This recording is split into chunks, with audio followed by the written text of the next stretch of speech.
Hey guys, how's it going? So I thought I'd start by doing a little series I'm calling the Guitar Crash Course. And so now if we take this formula, our whole step, half step, whole step, whole step, whole step, half step formula, we can apply it to any note. Doesn't matter. Doesn't matter what note on the fretboard or the keyboard we apply it to. It's gonna result in the same uh, same intervals in between or to form the scale.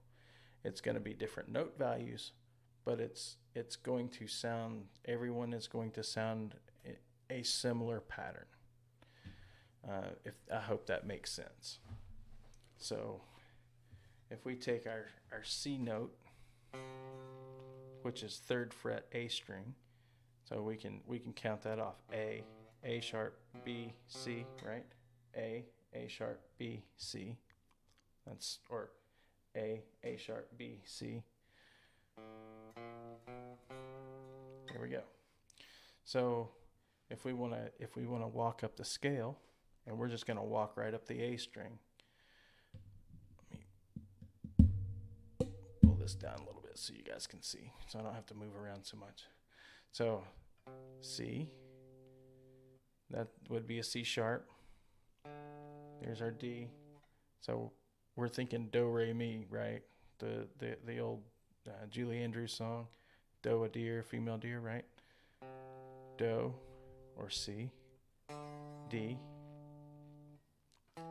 E, because remember we're whole step, whole step. Then we've got a half step, E to F. So we've got our first four notes, right? Now we go to a G, right? So we go from F to G as a whole step. See? Now we go to A. Now we do another whole step to B and a half step back to the root, or from 7 to 8, C. So C, D.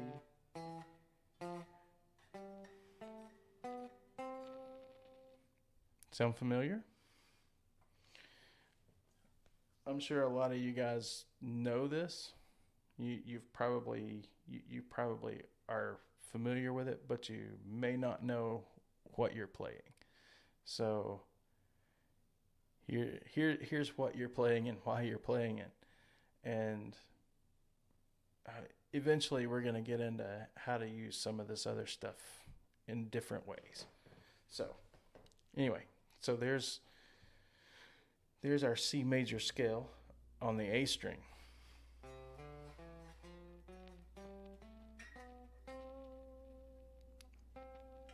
Easy enough. The guitar is a little different than a piano. Piano is lateral, right? Just like us moving up the neck.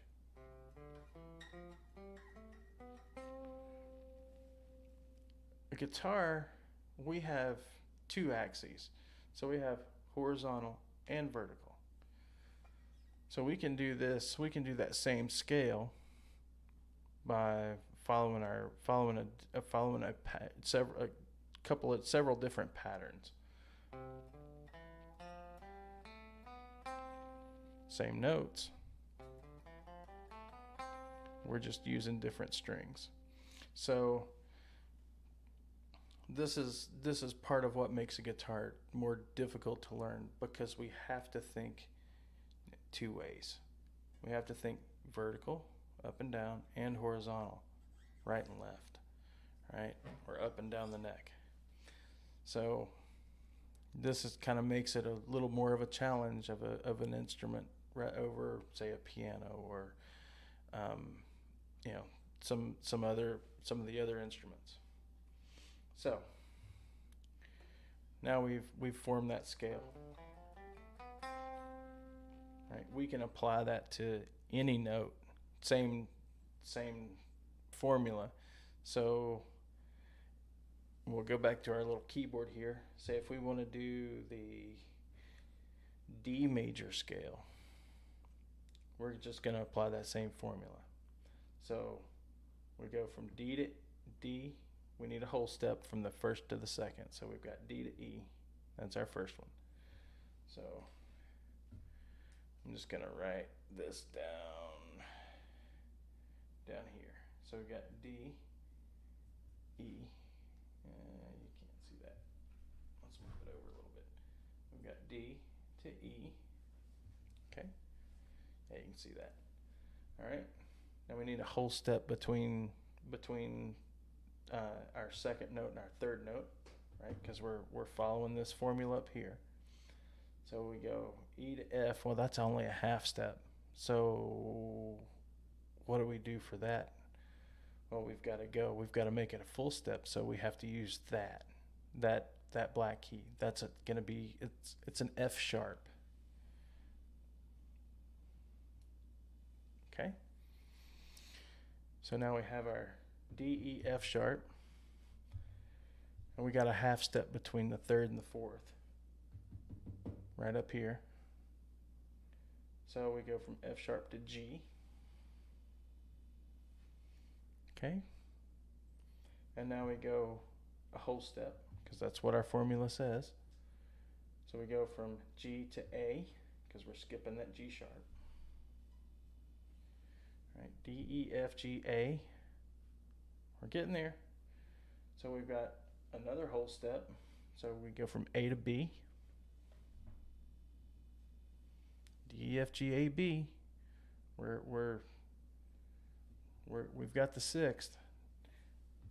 We need another whole step between 6 and 7. So B. Oh, we've got a half step to C. So we've got to go to C sharp to make it a whole step, right? Here's our C sharp. And then a half step for our last one up here. And that makes it a D. So there's our D major scale.